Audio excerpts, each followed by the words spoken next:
আল্লাহ তাআলা খুবই সুস্পষ্টভাবে পুরুষদের তাদের যে মান বা মর্যাদা রয়েছে তার জন্য বলেছেন যে তোমাদেরই শুধু আবেগ নেই, বরং নারীদেরও আবেগ রয়েছে, তাদের প্রতি দৃষ্টি রাখো। আল্লাহ তাআলা বলেন তোমাদের জন্য তোমাদেরই মধ্য থেকে তোমাদের মতো আবেগ রাখে এমন স্ত্রীদের সৃষ্টি করেছেন। অতএব পুরুষদের এই নসিহত করা হয়েছে যে বিনা কারণে সামান্য সামান্য বিষয় নিয়ে নারীদের সাথে কঠোরতা করো না বা তাদের সাথে অসদাচরণ করো না। তারাও মানুষ, আর তাদেরও তোমাদের মতোই আবেগ রয়েছে, তাদের মাধ্যমেই তোমাদের বংশ চলছে। তোমরা যদি বিনা কারণে তাদেরকে কষ্ট দাও তাহলে হতে পারে যে তোমাদের ভবিষ্যৎ প্রজন্মই তোমাদের বিরোধী হয়ে উঠবে। অধিকাংশ ক্ষেত্রে এটিই হয়।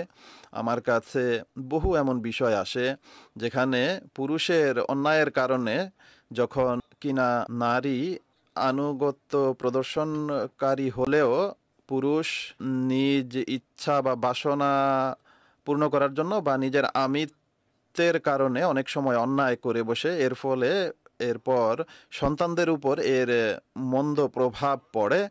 আর নারীর প্রতি অন্যায়ের কারণে সন্তান নিজ পিতার বিরোধী হয়ে যায়। এরপর এমন পিতারা অভিযোগ করে যে কেন নারীদের পক্ষ নেওয়া হচ্ছে, অথচ প্রথম পদক্ষেপ তারা নিজেরাই গ্রহণ করেছিল। যদি নারী ভুল করেও থাকে তাহলে পুরুষের উচিত ছিল ভালোবাসা ও নম্রতার সাথে তাকে বোঝানো, তার সংশোধনের চেষ্টা করা এবং এই বিষয়ের প্রতি লক্ষ্য রাখা যে আমরা বা আমাদেরকে পরবর্তী প্রজন্মের দেখাশোনা করতে হবে। অতএব আল্লাহ তাআলা বলেন যে নারীদের আবেগ অনুভূতির প্রতি লক্ষ্য রেখো এবং বিনা কারণে তাদের দোষ খোঁজার চেষ্টা করো না। অনুরূপভাবে এমনও নয় যে সমস্ত দোষ শুধু পুরুষদেরই, অনেক সময় কতক মহিলাও এমন থেকে থাকে যারা বিনা কারণেই অভিযোগ অনুযোগ আরম্ভ করে এবং নিজেদের অধিকারের কথা বলে বা সেই অজুহাতে ঘরে তারা ঝগড়া বিবাদ সৃষ্টির চেষ্টা করে। অনেক সময় পুরুষ ভুল করে আর কোনো কোনো সময় মহিলারাও ভুল করে।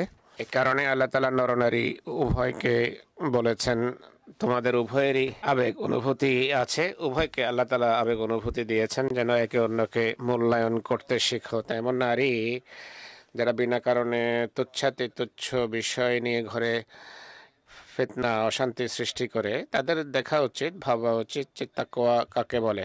তারা যদি ধর্মকে প্রাধান্য দেয় তাহলে সমস্যা দেখা দেবে না। একইভাবে যদি পুরুষ ধর্মকে প্রাধান্য দেয় তাহলে সমস্যা দেখা দেবে না, আর ঘরে এক সুন্দর এবং পবিত্র পরিবেশ সৃষ্টি হবে।